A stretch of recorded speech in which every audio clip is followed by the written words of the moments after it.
ग्रामविकास मंत्री तथा बीडच्या पालकमंत्री माननीय नामदार पंकजाताई मुंडे यांना कृपया आपण या ठिकाणी मनोगत व्यक्त करावे। माननीय पंकजाताई मुंडे।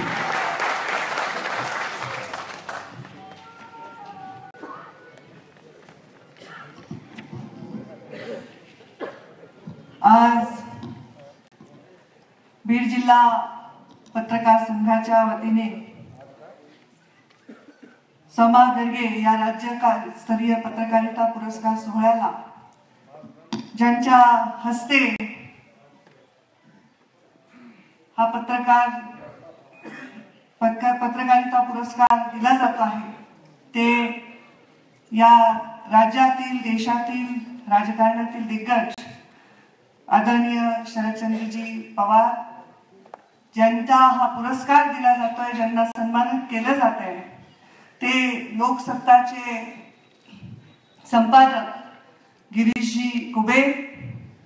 मंचावर उपस्थित विधान परिषदेचे विरोधी पक्षनेते धनंजय मुंडे, खासदार आमच्या भगिनी रजनीताई पाटील, मंचावर उपस्थित आमदार जयदत्त क्षीरसागर, आमदार आर.टी. देशमुख, आमदार भीमरावजी धोंडे, आमदार लक्ष्मण पवार, आमदार अमरसिंह पंडित, माजी आमदार सुरेश धस, जिल्हा परिषदचे अध्यक्ष विजयसिंह पंडित, या नगरीचे नगराध्यक्ष व या कार्यक्रमाचे स्वागत अध्यक्ष भारतभूषणजी क्षीरसागर, या कार्यक्रमाला ज्यांनी आयोजन केलं आणि आम्हाला इथे पाचारण केलं ते वसंतजी मुंडे आणि आमचे बंधू संतोष मालुरकरजी, मंचावर उपस्थित सर्व पत्रकार बांधव, समोर उपस्थित सर्व संपादक पत्रकार बांधव आणि गॅलरीमध्ये उपस्थित सर्व प्रेक्षक वर्ग, सर्वप्रथम मी गिरीशजी कुबेर यांचे मनापासून अभिनंदन करते आणि आदरणीय पवार साहेब आणि गिरीशजी कुबेर यांचं या जिल्ह्याची पालकमंत्री म्हणून मी स्वागत करते। आज हा कार्यक्रम माझ्यासाठी नवीन नाही, कारण मागच्याही वर्षी मुख्यमंत्री महोदयांच्या हस्ते खांडेकरांना हा पुरस्कार देण्यात आला होता आणि आज गिरीशजी कुबेर यांना हा पुरस्कार देण्यात आला। मगाशीच उल्लेख झाला की त्यांच्या नावामध्येच कुबेर आहे, ज्यांच्या नावामध्ये कुबेर आहे त्यांना कशाचीच कमी भासणार नाही आणि भासतही नाही याचा आम्हाला विश्वास आहे। धन संपत्ती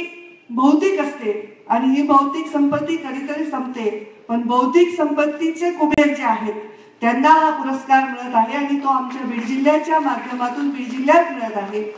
याचं मला आज खूप कौतुक वाटतंय। तुमच्या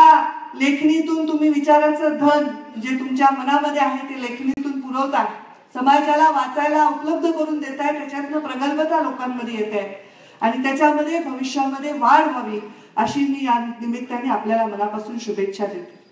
मी अनेक वेळा कार्यक्रमांना जाते, माझा राजकारणामधला प्रवास हा फार काही जुना नाही, मी खूप लहान आहे, खूप सर्वांपेक्षा ज्युनियर आहे,